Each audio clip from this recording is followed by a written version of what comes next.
Hello, and thanks so much for tuning in to the Only Jesus podcast, where we will be talking about life behind the scenes in ministry, true stories of God's faithfulness, practical ministry tips, and so much more. We can't wait to explore these topics with you and celebrate the things only Jesus can do. With your host, Tim Mullins.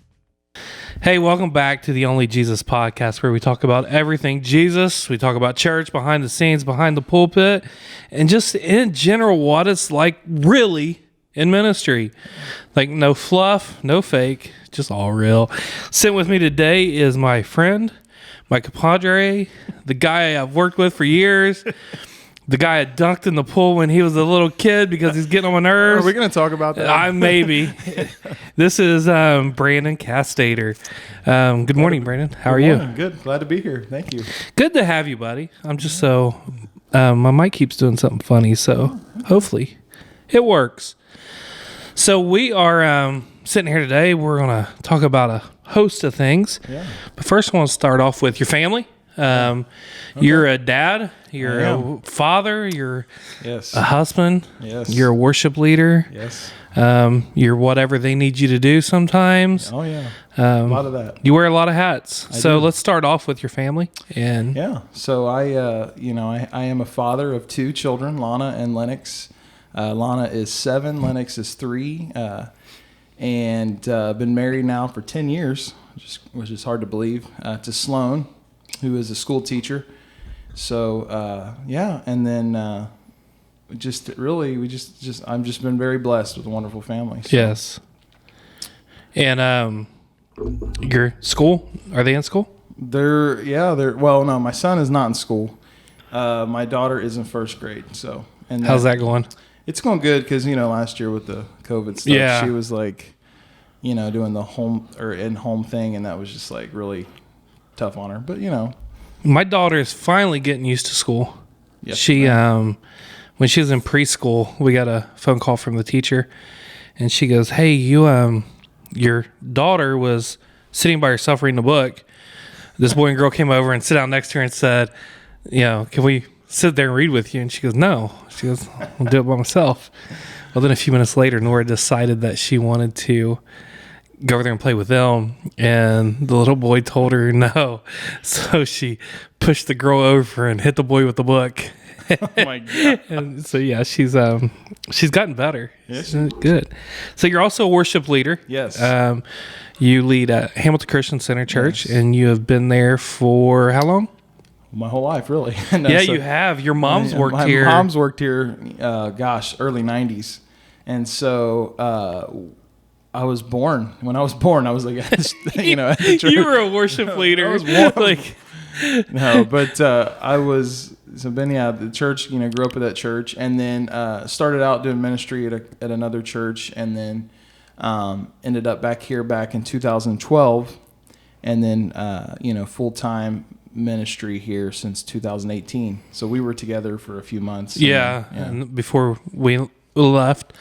But we've known each other a long time. So can you tell that story? Yeah. Okay. It kind of shows your age a little bit. It does.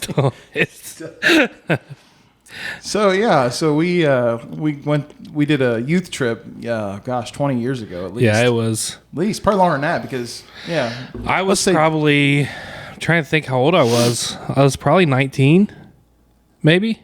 Wow, you were 19? Yeah, I was 19. You seem like you were 30 then. You did.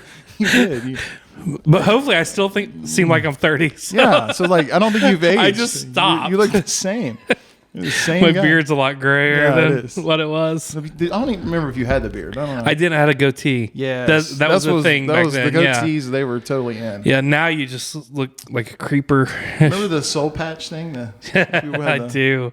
I never did that. That wasn't me. I'm glad they're gone. Oh, yeah, I am too. So we were on a youth trip in Kansas City, and you were a youth leader. Yeah. And...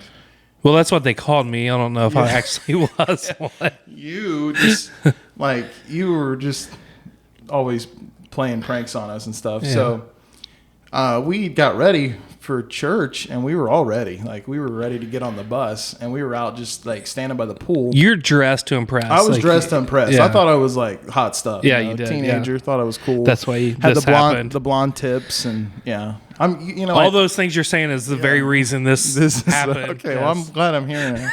So, I'm just like standing by the pool, and I got Tim just out of nowhere, just like linebackers me into the pool. Like, I still don't know why. Like, I go flying into the pool, like, and we got to be on the bus like now, and I don't even know they were leaving. They were leaving, and I don't even know like if Wendell kind of got upset with me. Did he? And he never gets mad over anything. Well, for Wendell to get mad, that's a big deal. He didn't get mad. You could just tell he wasn't happy. Yeah, because I don't even know if I don't even know. Did they have to wait on me? I don't remember. I don't remember if I had to go back. I think they did. I think they waited on you. I don't remember going to the church soaking wet. Right? I don't think they made you do that. I think that there was that. I don't know, but yeah, I do. I never forget that. That's like my main memory.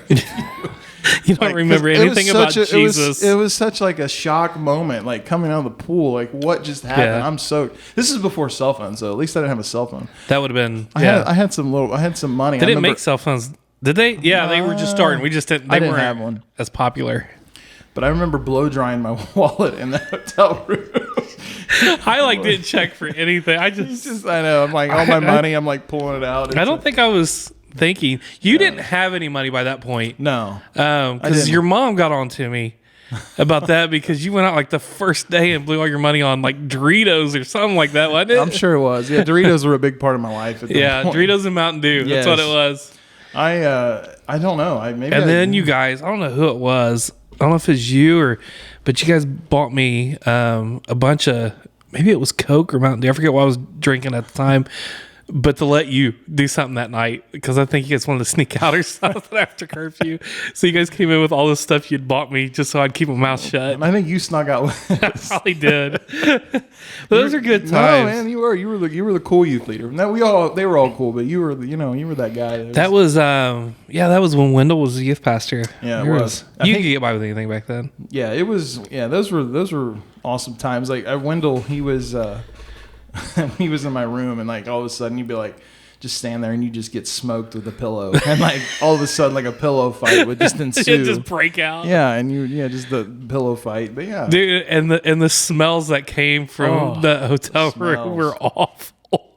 Like teenage boys are the worst when it comes to body odor. Yeah, it was bad, man. So let's good times. Let's talk. I feel like my mic's coming through like super hot, but well, you turn it down. I could, but turn it down. I'll fix it later. I'll fix it in post. So paint a scenario for you here. Yeah.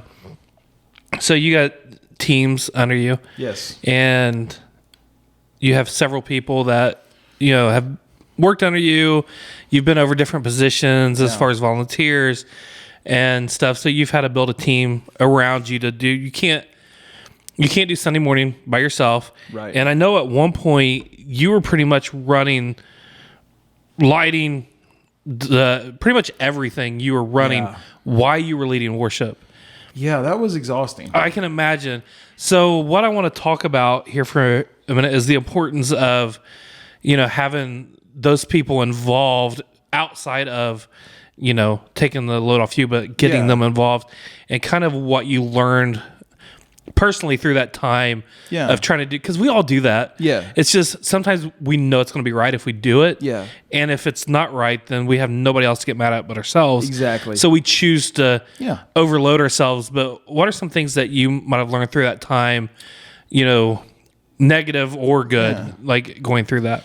Well, to start off, a few years ago, we went to Inside Elevation. And so I came back like really inspired, when you go to these conferences. And so we were really just kind of really changing at the time the sanctuary to more of a contemporary type feel, adding lighting and all that stuff in. And so I spent a ton of time learning all that stuff. And then after that, I ended up taking over media. So I was now worship media. And, I just become where I just had found how to do all this stuff, and so it was just easier for me to do it, I guess. So, it's hard to teach it when you're still trying to learn it. Exactly. Yeah. And so, I there was a season, I don't know, 6 months to a year where I was.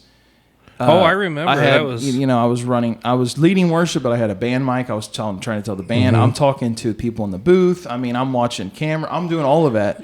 And I would just leave on Sunday crazy. and just be like exhausted. Our bass player would always just just laugh and like, I don't even know how. He's like, if it's enough for me, just hit these notes. And you're like playing the piano, you're singing, you're talking to this guy, you're talking to that guy. I would get so You're directing confused, traffic. You know, it's like, no. You were parking cars. Yeah, I was while parking you were- cars.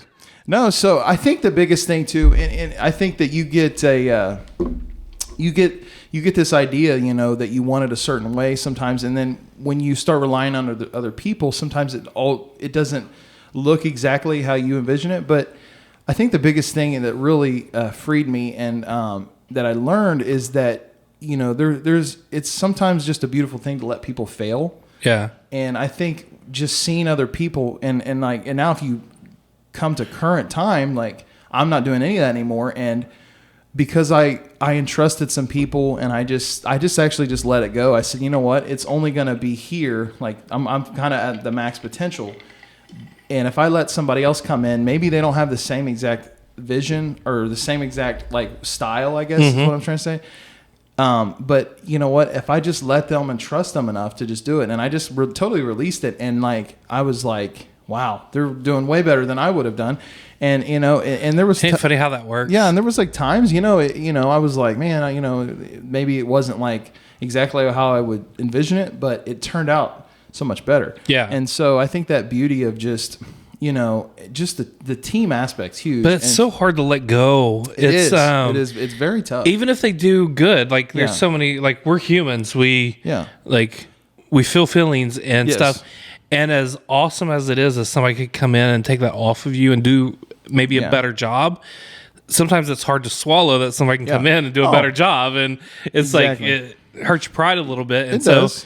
When that's all part of being a leader is learning how to, like, it's okay to feel those feelings. Yeah. It's okay if you get a little jealous of, somebody coming in and doing video better than you, in my case, or somebody coming in and doing worship better than you, or lighting or whatever. Like, it's okay to be jealous over that. But being in leadership, you got to be able to kind of overcome that and then appreciate them for what they can do and what they get out of it. Yeah, I had somebody come up to me within the last few months, like, and just like, the media has just been so amazing lately. Yeah. So, and I'm like, well, actually, but it does. Like, it hurts. I'm not over it anymore. It hurts a little bit. Like, I don't even know who does it. And it hurt a little bit, but you know what? It was also good to just really hear that, and like, you know what? That's so good to see how other people are growing in their gifts and stuff. So, and really all that, I think COVID really, and I don't even know how much you talk about COVID, but COVID was what really segued us into the where I really had to rely on a team. Because we went online only, and and it was so it's got to be good, really good, yeah. And so we went from like a sermon to like full blown broadcast and all that. Same with us. Yeah. And so actually we went from nothing. Like, we had no online as far as video presence. We had Facebook and social media and stuff, but we weren't like nothing in service. Yeah. The only camera we had in there was somebody taking pictures. So we're like throwing together a team of people, and we had no equipment either. Wow. We had like one camera. Wow. And it wasn't a video camera.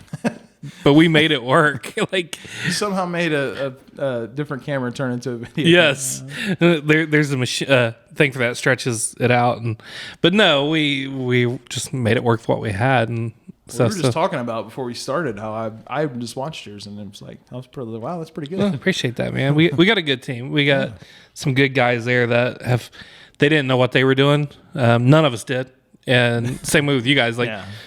Like nobody knew how to do a full production. Yeah, we were figuring out kind of on the fly, and like you would watch it after service. Yes, and like we didn't have the capability of even doing a live stream.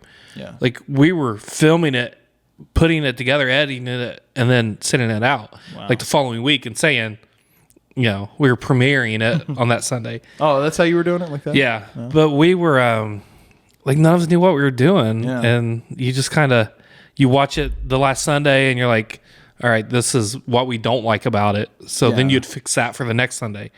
Then you look at it again and be like, we needed you, because like we were just like, we were testing out live as we go. Maybe ours is just so bad. we were just like, live, well, that wasn't good. Well, can't do anything about that. That's live. But even that's why we didn't do lives, because we were afraid of that. Even now, like we've bought like some really good technology, a good soundboard, and we have a guy that runs it. He does a really good job of our online. But even then, as a singer and musician, I just hate listening back to how you sing and stuff. I never feel like it's so hard to get it to translate. We struggle with that. And I thought I was like alone, and then I got on this like big worship forum. They were all saying the same thing. Yeah, everybody struggles with that. And like the bigger churches, they like pull it, like they pull their Facebook down and then they remaster it and all. Yeah. Little behind the scenes on ministry, how it kind of works. That's why they sound so good. Yeah, that sounds so good because that's edited. Yes. That's not.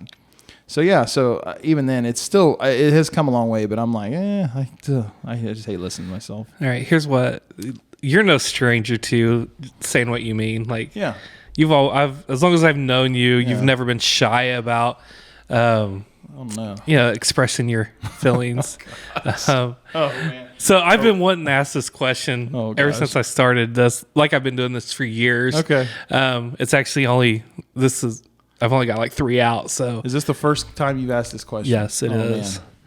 I've wanted to. I've planned to, but this is the first time I've actually done it. So here's the question. This is not rehearsed. No, it's not. I have no idea. We had a small discussion before we got started, and I said, "Are you ready?" When you say small, like 10 seconds. But it was still a discussion. Yeah. Okay, so you have a volunteer underneath you. I like where this is going, though. See, this is I like the natural flow. Yes. Yeah. So you have a volunteer underneath you. Maybe they're not even volunteering, but a member of your church. Okay. They're great people. Yeah. Have a huge heart. Yes. And they desire to sing on the worship team. Okay. And they come to you and they want to try out. And my phone's vibrating. I don't know. It's another sales call. Hold on, let me end that. Ask that guy this question. Yeah, I should. If I hadn't already ended it. So they come to you and they say, "All right, Brandon, I really want to be on the worship team." And they try out. Their heart's in the right place. They really have the fire. They want to do it, but they cannot sing. How do you handle that?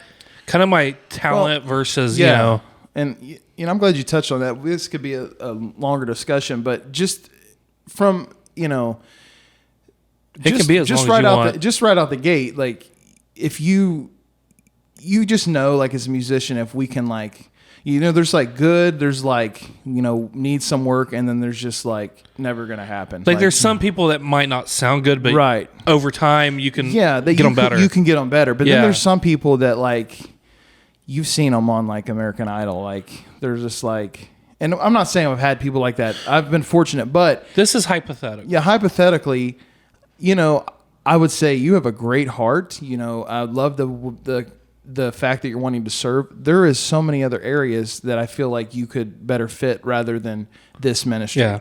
And, I say that, so I don't want to give the wrong impression that it's all about the talent, because it's really, it's not, but you have to have a base somewhere. But it does play a part. It plays a part. Yeah. But, and I preach this to my team all the time. I'm always, I think it's always important that. And you have an incredible team, by the way. Yeah, we do. Sound good. We're very blessed. Yeah. But I've preached to them several times about, we have performance and we have presence, and there's an element of worship, whether you want to hear it or not, there's an element of performance to it. There is in the preaching too. It's just part of it. But I've always said, the presence has to always trump the performance. And so I say that, but there is an element of, you still have to be able to carry a little bit of a note, because at the end of the day, people will have to at least be able to listen to you. Because I think the biggest thing too, if you have someone up there that is just way off, what that becomes now is a distraction. Yeah. Because now people, you want a unified type sound coming through when something's way off. Then you're going to hear that, and then if it becomes distracting, and it becomes kind of the focus. Yeah, exactly. I mean, I've seen not even singing. I've seen people that get up on stage and people would say this shouldn't be a thing. Like we shouldn't focus on this, but like just how they're either so offbeat or off rhythm or something, and how they move that it becomes distracting. Yeah, and I think anything that distracts you from Jesus in church, it should be moderated. You can't take away from that. And I think too, I started a long time ago, and I started in the youth band, and I feel like sometimes people just want to like go That's right what we to do the, at our church. to the stage, and sometimes it's just like there was a long time of like pruning and processing, and me like not being good at all or missing notes or doing things like that when I was like young and learning, and then finally, it was like the minor leagues type thing. Yeah. But I learned more there than I do like and just I had good leader and stuff, and so like it was just it's just different. Yeah, I think now like it's like I feel like there's in love you still got to speak in love, truth. Yeah, you got to speak truth, and just but I think you never want to give. You always want to have another opportunity for someone. You don't want to just say no, but your no needs to be there's other areas to serve and or like if now if they're just like I said, they're just really bad, but if they're like middle ground, hey, we'll work with you. Why don't you work in like youth band or something like that? We'll work and develop those giftings. Luckily I've not had what you've said. Like I've never had anyone just like try out that was like, ooh. I was going to ask you what their name was after. Yeah, you get no, I've not had that. I've heard of people, and I have a friend. I've heard of that too. And it's tough. Yeah, I actually know a guy that it's a bigger church, and you know the name, but I'm not going to say it. But their process is, he actually will. They'll have auditions. Well, they start out with like a video audition. That's what we do. They do a video audition, and then they'll from there, they kind of.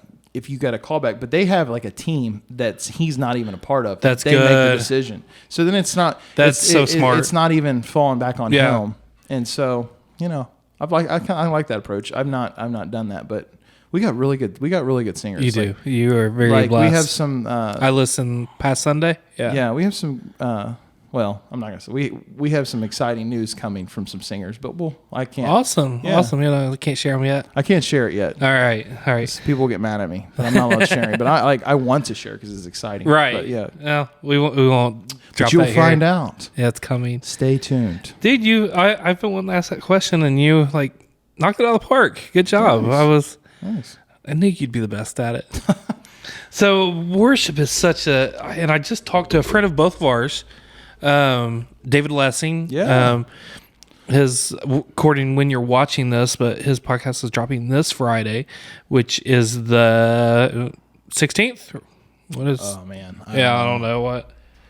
Today's the 15th, right? Yep, so it'd be the 16th. Yeah. So it's dropping tomorrow, the 16th of April. And Dave Lessing, he's a worship pastor. Yeah, that's who I was just worship leader. That's who I learned under. He really kind of groomed me. Oh, that's right, you did. That's what I was talking about. Yeah, because like. Okay, I didn't. He should have put that together. I was around. around. He was, we grew up in church. He grew up with the same church, so yeah. I had an interest in music, and he really kind of took me in and really taught me a lot. So yeah, I do remember that now. And we co-led for a long time. Yeah, that was in main service and not youth, but in the main church. Yeah. So we were talking, and we were talking about just volunteering in general and worship, and I want to kind of get your take on. So I'll present it to you the way I did him. When you can volunteer in the church, you can volunteer. There's many different areas and stuff you can do in the church, whether it's nursery. I mean, like today when we were setting up, there's people cleaning. Like all those are amazing positions to work in. They're all needed. Like it takes all that to make the church function. But with those positions, your life can be a mess and you can still do them. Like you can be a wreck inside. I mean, we're all a wreck inside, but life cannot be the way it should be. And you could still come in and clean the church and still be a blessing and still do that. Right. It's not that it's not important. You don't have to be as prepared to do that. Correct. But with a worship leader, and even in pastoring too, it's very different. Yeah. If your life is a mess, then it comes through. It comes through. So if you can just take it from there. So your question is why? What is there?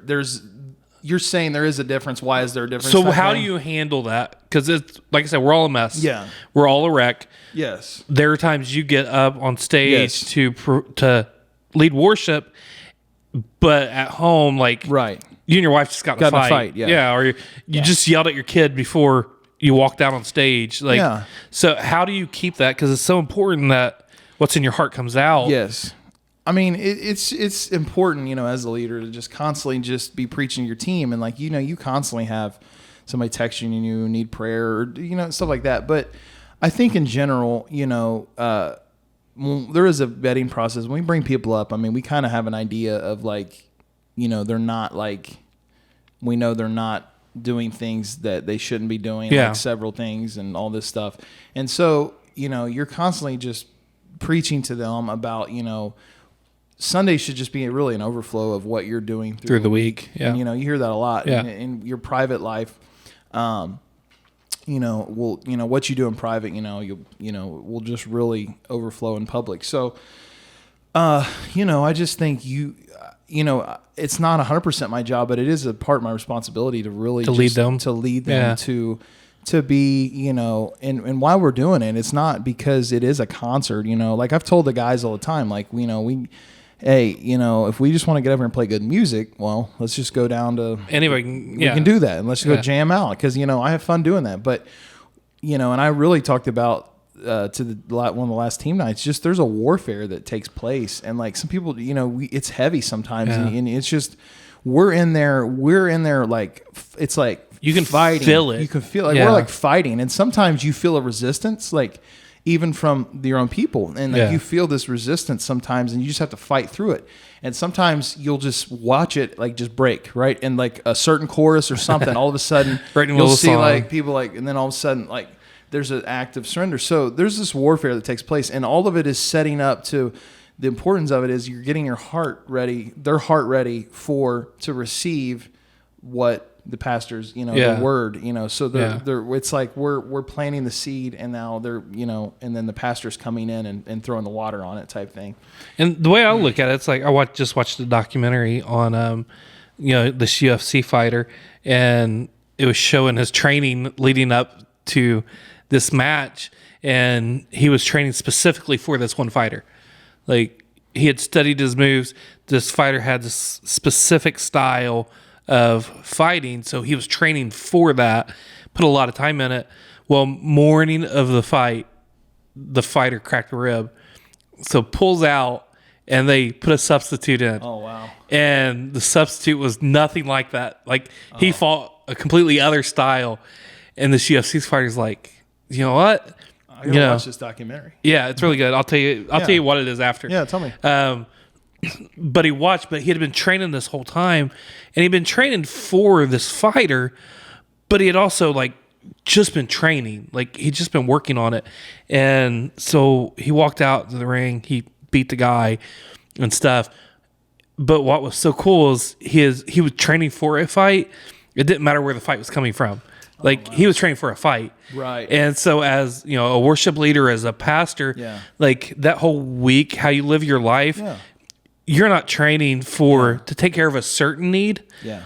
You're just training for the battle. Exactly. And stuff. You're just getting yourself prepared. Exactly. So when the battle comes, it don't matter what it is, you're ready for it. You're ready. And people know, when you've not come to battle prepared. Oh, they can just see tell. It. They all can over see you. it. Like, you can play the same exact notes you played the week before, but they can just tell. Yeah. And like I've had people come up to me like, "What's going on? You all right?" You cannot fake it when you're up on stage. You just can't. Yeah. And you really it just comes out like people and so and I think we're blessed right now to have this. We have a really good unity going on, but. And it's not always the case with worship teams, and I feel that sometimes it can be. There's a temptation to just be very divisive, and well, the personalities that kind of go along with that. Personalities go along with it. You have someone that feels like they're entitled to a part and stuff, and I think that's one of my stronger things is I really don't. I've let I just let people do right. I just let people that maybe aren't as talented as other people sing too. So and to me it's it's not that important. It's important, but it's do you feel the presence when they show up? Yeah, exactly. And so I think that's what's most important. So we're getting to the end of our time here. So I want to, if you can speak out, I'm thinking of a worship leader or just somebody in ministry in general. They might not be a worship leader, but they might be doing several different things. Like you did when you were, doing the lights, doing the camera, doing all that, all from being up on stage and that period of your life. And I'm, thinking of people that are out there that are doing the same thing. Yeah. More often than not, that is the case. Yes. It's either, a church that is smaller and it's just, there's just not as many people that are skilled in those areas, or, the church just can't provide more than that. So they're having to do a lot on their own and stuff. What's an encouraging word you can offer? Well, I think, to just trust the process. Trust that your team, is going to support you. And I feel that it's important to find someone that you can see value in of leading this team. So from my personal experience, right before COVID, I was at a place where I was, pretty just starting to use the B word, the burnout. I was like, this is getting crazy. Too much. And then we're going into pandemic time. And so I really just prayed about it. And then the first thing, just really pray about it. That's amazing how that works, isn't it? Yeah. Like, just pray about it. Yeah. So I felt pray. And it's funny because she wanted me to give a shout out when I was on this podcast. So Tiffany Caudill is our media director now. I love her. There you go, Tiffany. I just gave you a shout out. So she was on the worship team at the time, and she did a little bit of photography. It wasn't like, now she's got like a business and all that, but it wasn't like a big deal at the time. And you could just tell, I saw something in her that was creative. Yes. And I sat her down. I agree with you. The girl's incredible. She came to me, actually how it started, I'd been praying about it. She came to me, she'd been to a conference. Went to a conference and found out at this conference, she came back like saying, I wish we could do this. I wish we could do this. But just like telling me. Fired up. And I said, okay, what are you going to do about it? And so we sat down. Classic pastor answer. I just sat her down and I just said, look, do you want to just continue to be on the worship team? Do you want to continue just to do this? Or do you want to have the opportunity to come in and some of these things that you think that we're lacking be creative? If I trusted you and we could work alongside, we worked alongside for a while. It was a process. But I just watched her just blossom. And all of a sudden, for instance, we had like 3 media volunteers. We got like 30 now or something like, don't quote me on that, but there's there was a ton of them, like 15, there's at least like 15. And so that's right. When somebody can actually focus. Yes. She came in and just did something I couldn't do. Like she just had people just flock to, I guess she's cooler than me, but people just flock to want to be on the media team. And I really, so just pray, obviously, but find someone that you see that has potential and then take them out to coffee or do something. And then, because at the end of the day, you weren't meant to do this on your own, because the only thing that's going to happen, even to the best of people, you're going to get burned out. Yeah. And you can only grow so much. Even if it's not as like what you envision or is good, like if you have a team to support you, it's just going to be the best for everybody, because they're going to get better. Like nobody starts like, oh man, we're not elevation overnight. No. So it's I've looked at some of my past work and I'm like, why did anybody do that? At the time, you probably thought it was good. Oh, I did. I thought it was awesome. Now look back, I'm like, did my kids do that? Yeah. All right, man. Why don't you pray for everybody? Well, I just want to say thanks. It's been great to be on here, and I appreciate being a guest. Hey, anytime, man. Yeah. I love it. It's good stuff. So, all right, dear Heavenly Father, I just thank you today, God. I just love you so much. I just lift up all the people tuning in this morning, and I just lift them up, God. I just pray, God, that for those that are striving to be worship leaders or striving to be in the ministry, God, I just pray that you would just begin to open up doors, God, and that it would just come easy, God, and you would just make it so clear in their mind whether they should be in the ministry or not. And God, I just pray for those that are tuning in that need a miracle, that need a touch from you, God, right now. So I just pray that and believe that you are God of that can do anything, God. It's endless what you can do. And I just pray right now that you would just meet those needs that even now that people are praying for, God. Mm-hmm. And I just lift up Tim, and I just lift up Sarah, God. Just thank you for this wonderful couple, and I just thank you, and I just pray over this podcast that it would just continue to just reach so many people, God, and just continue just to bless people. And Lord, I just love you, and I thank you in your wonderful name, Jesus. Amen. Amen. Hey, Thanks for joining us today. If you've made it all the way to the end of this podcast, you are truly operating in beast mode. Yes. We thank you. Follow us on Facebook and Instagram, The Only Jesus Podcast, or go to our YouTube channel and see our beautiful faces. Like, that is definitely the best way to view this experience. Yeah. All right. Have a good day.